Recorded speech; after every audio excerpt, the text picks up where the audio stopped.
Welcome to rSlash Today I Effed Up, where OP almost dies from slicing his ball sack. Today I effed up by shaving my balls before flying. About a year ago, I was visiting my mom while she was working in Hawaii. She's a flight attendant for some billionaire and has to stay in Hawaii for weeks on end. A colleague of hers was staying at the same hotel. We went to breakfast together, but since my flight was still pending, I left breakfast early to leave and get showered and packed. My mom still wanted to talk with her colleagues, so I told her that I'd call her to come up to the room when I'm ready. While I was in Hawaii, I noticed that my balls were itchy because of my pubic hair. I didn't want to be uncomfortable for my 5-hour flight to California, so I showered, grabbed my razor, and shaved my balls. This isn't super unusual for me, but it doesn't happen all the time. As I was toweling off, I noticed a big red spot on the towel. I looked down to see blood streaming down my leg. It freaked me out for a second until I saw that I nicked my ball sack. I thought, no big deal. I'll just put a tissue on it like I would for my face if I cut myself shaving. I was totally wrong. My nutsack continued to bleed liberally as I desperately tried to stop it, compressing it with a lot of toilet paper. It kept bleeding a lot. I found that pinching the skin, then putting a tissue on it seemed to be the way to go. But when I stopped pinching it, the blood continued to flow uncontrollably. All I could do was stand in the bathroom with one hand to get ready and the other pinching my ball sack so it wouldn't bleed everywhere. The entire time, I'm getting more and more desperate about the time because of my upcoming flight. So here I am, in my mom's hotel room for her work trip, in a rush to catch my flight with an uncontrollably bleeding nutsack. My mom is still at breakfast with her colleague. I don't know what to do except to call her while she's still at breakfast and ask if she has any band-aids. She asked me if I'm okay and instructed me to look in her toiletry bag.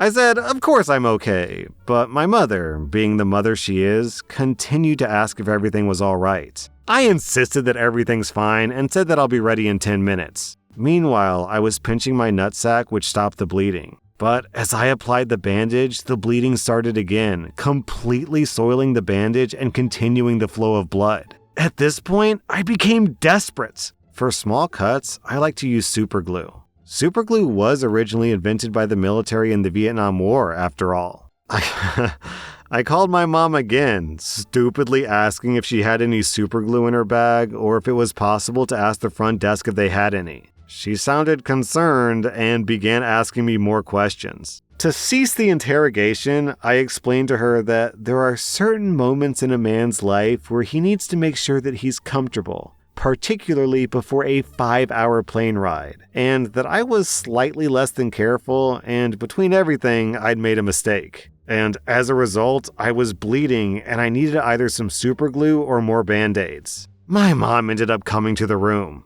She'd brought more band-aids from the front desk. She suggested taking a maxi pad to line my underwear for the flight on top of the band-aid. I took her advice and it felt like wearing a front diaper. Luckily, at this point, pinching the part where I was bleeding from seemed to have slowed it down, and a big band-aid seemed to cover/absorb the blood when I stopped pinching it. I got to the airport, walked through uncomfortably but without difficulty, checking every now and then that I wasn't bleeding to death.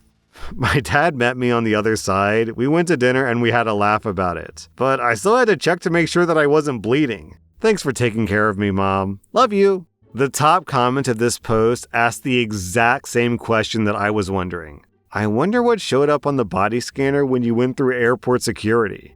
Today I effed up by doing what my ex-wife said, ignoring an accident, and 2 people died. So this happened around 2008, and it's a memory that unfortunately won't go away in my life. It popped up again, unintentionally and unprovoked the other night, and it just doesn't sit right with me, and I'm always left with regret and remorse. So the year was 2008 or so. I tried Googling the news headlines to corroborate my claim, but I'm not very good with that sort of advanced search. My then wife at the time is not really a good person at heart. She was a Karen in training and very self-centered. We were heading up the 101 in California for her cousin's wedding one weekend. I want to say that it was around Salinas before the exit to head west to Monterey when an accident happened.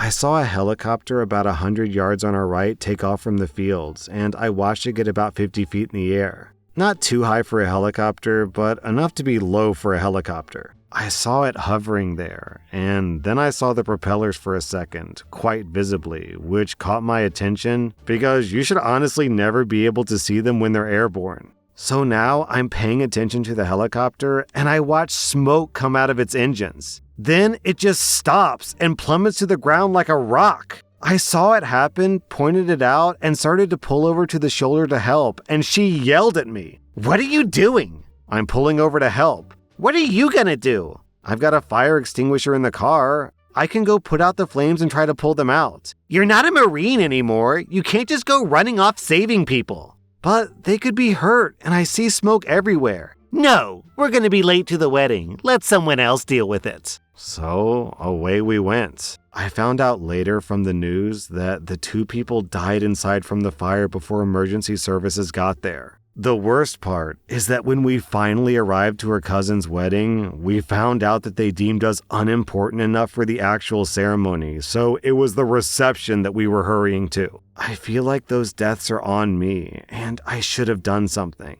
OP, I can definitely understand where you're coming from with this, but realistically, I don't know what your fire extinguisher would have done against a helicopter fire. Do helicopters use special fuel?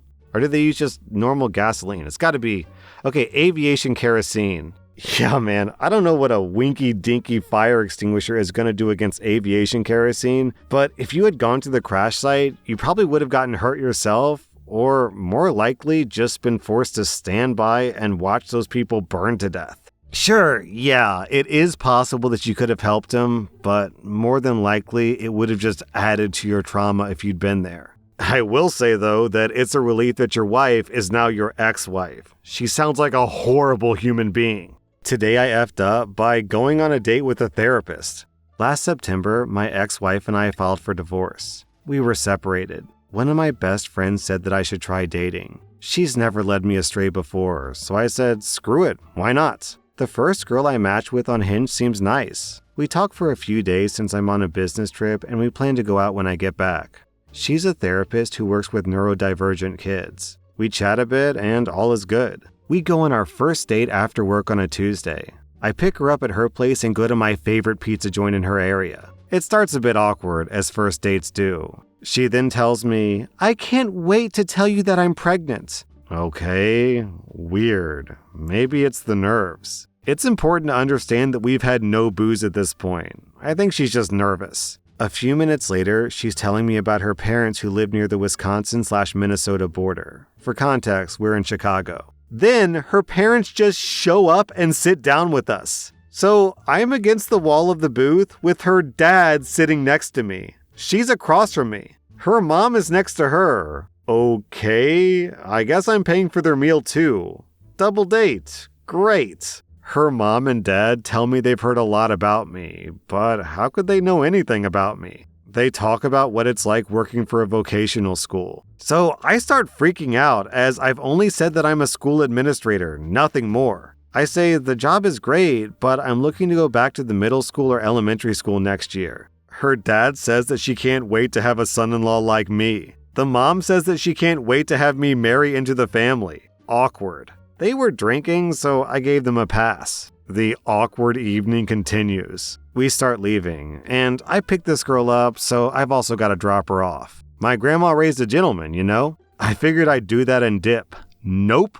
We get back, and the parents park next to me. They all invite me up.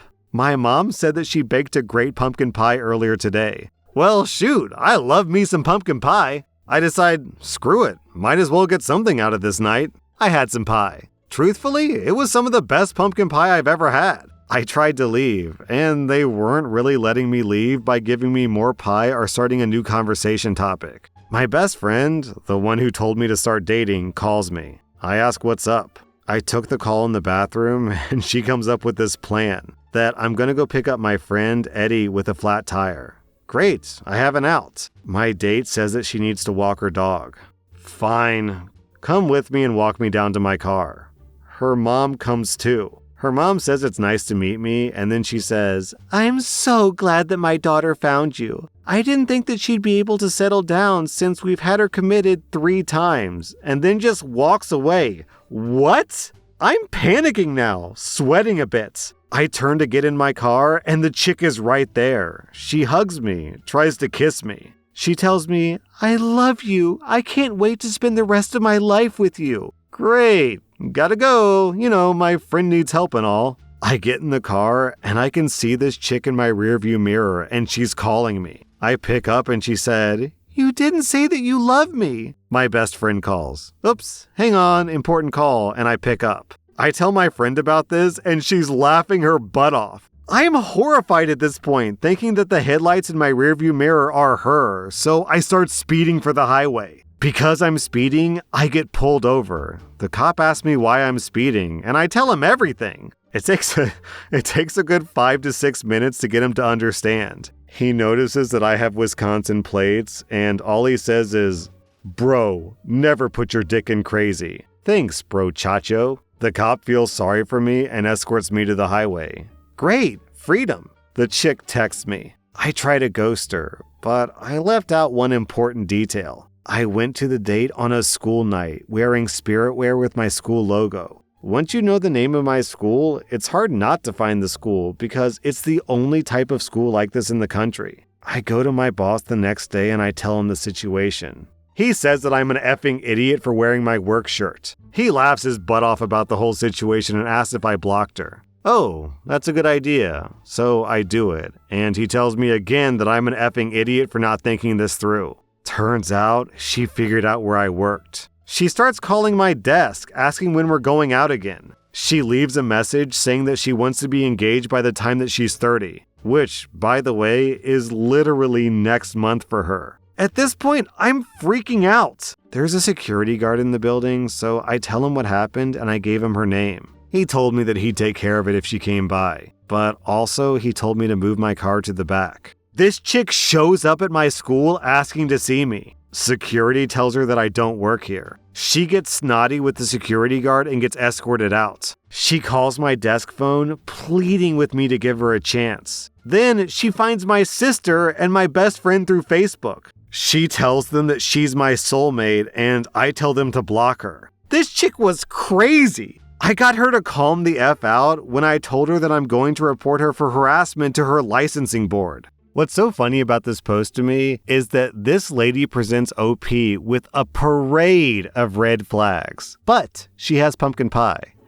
And OP is like, I am in mortal danger because this person is insane, but I do like pumpkin pie. Today I effed up by letting my kid watch prank YouTube videos, and it resulted in her ruining my car tank. My 11-year-old daughter likes to watch prank videos on YouTube. I really don't care unless the videos include sexual stuff. A few weeks ago, she watched a video where some dudes filled a car tank with food. Fast forward to last week. I was emptying some older gas into my car tank with a funnel because I didn't want to run it through the lawnmower. My daughter thought that this was the perfect chance to pull a prank. When I was getting gas for the mower, my daughter poured cans of chili down the funnel. The next day, I was having trouble with the engine of my company car, so I had it towed to the company garage. They ended up charging me around $3,000 to get it fixed. When I confronted her, she confessed, saying that she thought that it would be funny. I'm now going to put restrictions on her iPad so she can't watch this kind of stuff.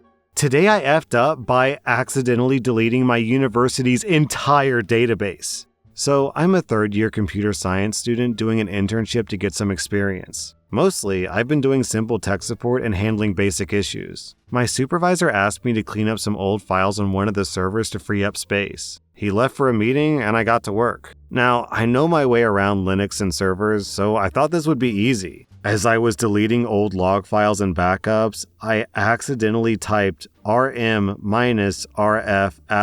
into the wrong directory. I instantly realized my mistake, but it was too late. I had just wiped every single file on the main database server. Panic set in. 5 years of records, course materials, enrollment info, you name it, gone in 10 seconds of stupidity. I broke into a cold sweat, paralyzed, not knowing what to do. The server was redundant, so data could be restored from backups, but those servers were in the hands of another department. I had to confess to my supervisor about what just happened. He turned ghostly white, swore a bit, but then focused on contacting the backup admins to start an emergency restoration. I spent the rest of the week helping get data back online and apologizing profusely. At the end of my internship, my supervisor said that I'd caused some of the most dramatic on-the-job experience he'd ever witnessed, but he appreciated how I owned up to my mistake and helped to fix it. While they'll be double-checking any commands I enter from now on, I'm still welcome again next turn. Lesson learned: be very careful when wielding powerful commands, especially on production servers. That was rSlash Today I F'd Up, and if you like this content, check out my Patreon where I publish extra episodes. Also, hit that subscribe button because I put out new Reddit videos every single day.